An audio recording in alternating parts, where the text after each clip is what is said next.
ইরানের সঙ্গে যুদ্ধবিরতির মেয়াদ বাড়ানোর ঘোষণা করলেন মার্কিন প্রেসিডেন্ট ডোনাল্ড ট্রাম্প। তবে ইরানের বন্দরগুলিতে মার্কিন নৌসেনার অবরোধ অব্যাহত রাখা হবে বলে জানিয়েছেন মঙ্গলবার গভীর রাতে ভারতীয় সময় তিনি। ট্রাম্পের ঘোষণা পাকিস্তানের অনুরোধে ইরানের সঙ্গে যুদ্ধবিরতির মেয়াদ বাড়াচ্ছে আমেরিকা। মঙ্গলবার রাত থেকে পাকিস্তানের রাজধানী ইসলামাবাদে দ্বিতীয় দফার শান্তি আলোচনায় বসার কথা ছিল আমেরিকার এবং ইরানের। মঙ্গলবার সকালে আমেরিকার একটি সংবাদ সংস্থাকে প্রেসিডেন্ট ট্রাম্প জানিয়েছিলেন, বৈঠকে অংশ নিতে পাকিস্তানের উদ্দেশ্যে রওনা হচ্ছে তার প্রতিনিধি দল।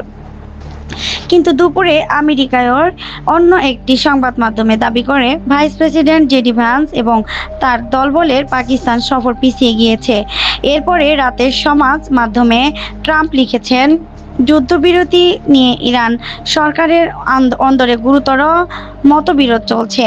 সেটাই অবশ্য স্বাভাবিক। এই পরিস্থিতিতে পাকিস্তানের ফিল্ড মার্শাল আসিম মুনির এবং প্রধানমন্ত্রী শাহবাজ শরীফ আমাদের অনুরোধ করেছেন ইরানের উপর আক্রমণ স্থগিত রাখতে, যতক্ষণ না ইরানের নেতা এবং প্রতিনিধিরা একটি ঐক্যবদ্ধ প্রস্তাব দিতে পারেন ততক্ষণ পর্যন্ত আমরা আক্রমণ স্থগিত রাখছি।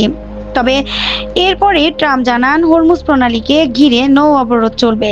তিনি লিখেছেন, আমি সেনাবাহিনীকে নির্দেশ দিয়ে রেখেছি, নৌ অবরোধ যেমন ছিল থাকবে এবং যে কোনো পরিস্থিতির জন্য তৈরি থাকতে হবে যতদিন পর্যন্ত শান্তি আলোচনা সম্পূর্ণ না হচ্ছে। প্রেসিডেন্ট ট্রাম্পের হুমকির মুখে দাঁড়িয়ে মঙ্গলবার ওয়াশিংটনকে কড়া বার্তা দিয়েছে তেহরান।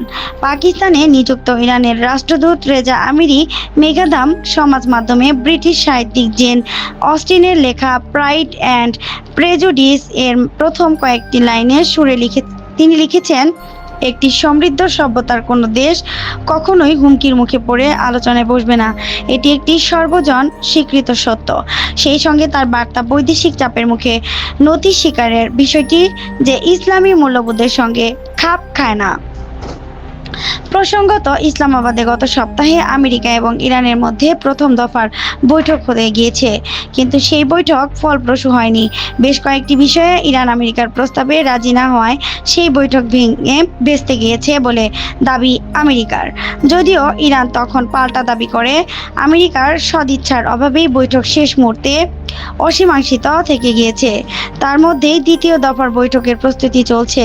পাক সেনার সর্বাধিনায়ক মুনির ইতিমধ্যেই এ নিয়ে কথা বলেছেন ট্রাম্পের সঙ্গে। তবে শেষ পর্যন্ত আদৌ সেই বৈঠক হবে কিনা তা নিয়ে অনিশ্চয়তা দেখা দিয়েছে। নাহিদা, কথা টিভি ৭১, ঢাকা।